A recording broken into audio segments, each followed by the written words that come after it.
இந்த செய்தியை உங்களுக்காக வழங்குவது அருண் மசாலா. 1983 ஆண்டிலிருந்து தரத்துடன் தன்மை மாறாத அறுசுவை சமையலுக்கான அருண் மசாலா.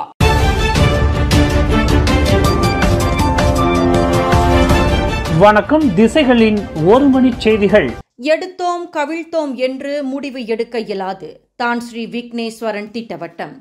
நாட்டின் சுதந்திரத்திற்கு போராடிய கட்சி என்ற முறையில் மாய்காவின் எதிர்காலம் குறித்து எடுத்தோம் கவிழ்த்தோம் என்று முடிவு எடுக்க இயலாது என்று அதன் தேசிய தலைவர் தான் ஸ்ரீ SA விக்னேஸ்வரன் திட்டவட்டமாக தெரிவித்தார்.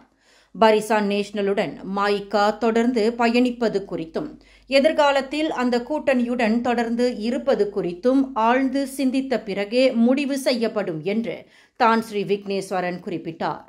60 ஆண்டுகளுக்கு மேலாக பரிசான் நேஷனலுடன் கொண்டிருந்த உறவில் மாய்காவிற்கு அதிருப்தி உள்ளது என்பது உண்மையே.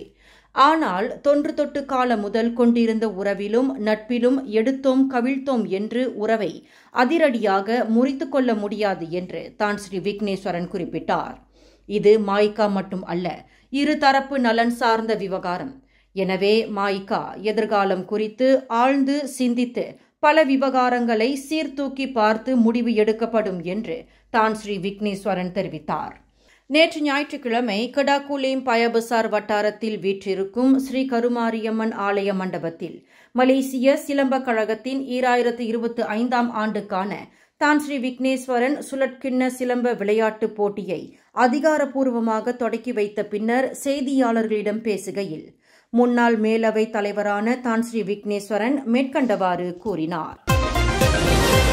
ஹமாஸ் தலைமையை குறிவைத்து டோஹாவில் அண்மையில் இஸ்ரேல் நடத்திய வான்வழி தாக்குதலை கண்டித்து இன்று திங்கட்கிழமை நடைபெறவுள்ள அசாதாரண அரபு இஸ்லாமிய உச்சி மாநாட்டில் மலேசிய பிரதமர் டத்தோஸ்ரீ அன்வார் இப்ராஹிம் உரையாற்ற உள்ளார்.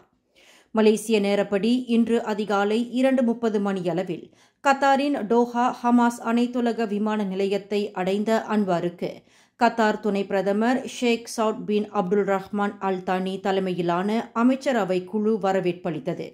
இன்று கத்தார் உள்ளூர் நேரப்படி மாலை 6:30 மணியளவில் தொடங்க உள்ள இம்மாநாட்டில் காசாவில் நடத்தப்பட்டு வரும் மனிதநேயமற்ற தாக்குதல்கள் குறித்து அன்வார் உரையாற்றவிருக்கிறார்.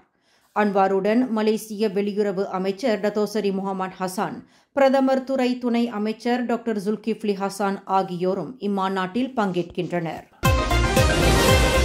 நாட்டை வழிநடத்த பாஸ் கட்சி தயாராக இருப்பதாக பாஸ் தலைவர் தான் ஸ்ரீ அப்துல் ஹடி ஆவாங் தெரிவித்துள்ளார். அதேவேளையில் தங்கள் கட்சி தலைவர்களில் ஒருவரை பிரதமர் வேட்பாளராக அறிவிக்கப் போவதாகவும் அவர் குறிப்பிட்டுள்ளார்.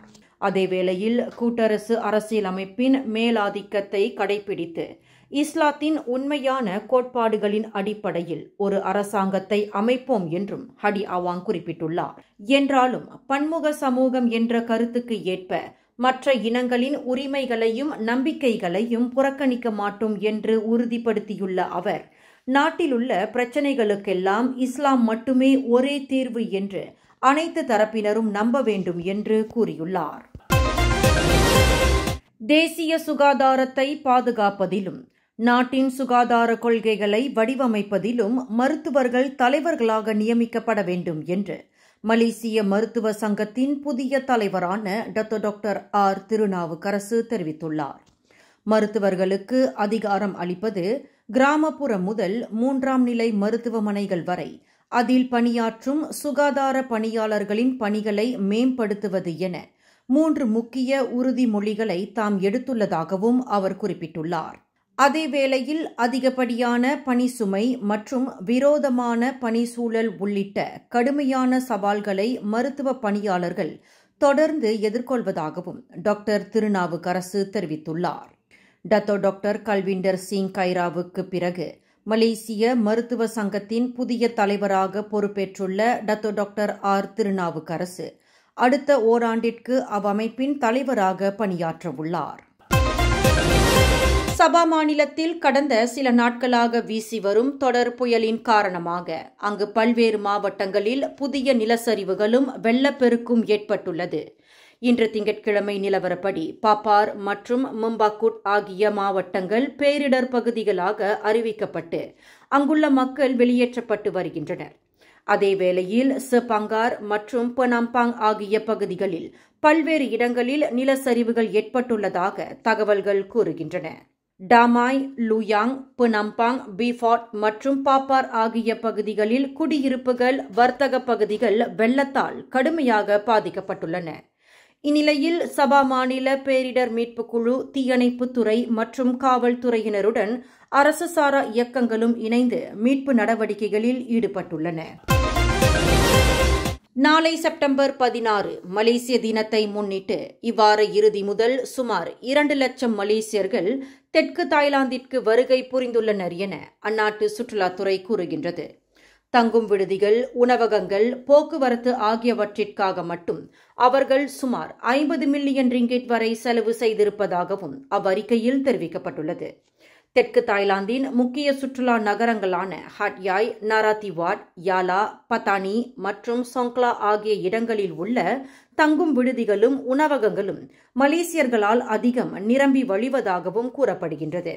குறிப்பாக தங்கும் விடுதி முன்பதிவுகள் மட்டும் 1,20,000 தாண்டியுள்ளதாகவும் அவற்றில் பெரும்பாலும் செப்டம்பர் 16 விடுமுறையை முன்வைத்தது என்றும் தாய்லாந்து தென்கிழக்கு ஆசியாவின் ஹலால் வர்த்தகம் மற்றும் சுற்றுலா சங்கத்தின் தலைவர் ஐடா அவுஜே தெரிவித்துள்ளார். மலேசியாவில் சாலையோர உணவுகளுக்கு புகழ்பெற்ற நகரங்களில் ஒன்றாக பினாங்கு ஆசியாவின் முதல் 10 தெருவோர உணவு நகரங்களின் பட்டியலில் இடம்பெற்றுள்ளது.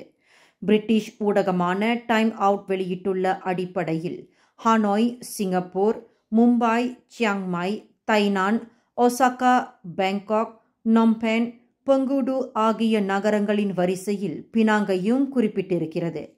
இதுகுறித்து பினாங்கு மாநில சுற்றுலா மற்றும் ஆக்கப்பூர்வ பொருளாதார குழுவின் தலைவரான வாங் ஹோன்வாய் சமூக ஊடகங்களில் தனது வாழ்த்துக்களை தெரிவித்துள்ளார். இதற்கு முன்பு கடந்த ஜூலை 2016 புகழ்பெற்ற உணவு விமர்சகரான ஜேம்ஸ் ஆஸ்லன் பினாங்கை உலகின் சிறந்த உணவுகள் கொண்ட நகரமாக அங்கீகரித்தார். அதே ஆண்டு CNN செய்தி ஊடகம் உலகின் காரசாரமான சாலையோர உணவுகளில் ஒன்றாக பினாங்கு அசாம் லக்ஸா மதிப்பிட்டது குறிப்பிடத்தக்கது. இந்த செய்தியை உங்களுக்காக வழங்கியது அருண் மசாலா. 1983 ஆண்டிலிருந்து தரத்துடன் தன்மை மாறாத அறுசுவை சமையலுக்கு அருண் மசாலா. மேலும் செய்திகளை தெரிந்து கொள்ள கீழே இருக்கும் பெல் பட்டனை அழுத்துங்கள். உங்கள் மகிழ்ச்சியை வெளிப்படுத்த லைக் மற்றும் ஷேர் செய்யுங்கள். தொடர்ந்து திசைகளோடு இணைந்திருக்க சப்ஸ்கிரைப் செய்யுங்கள்.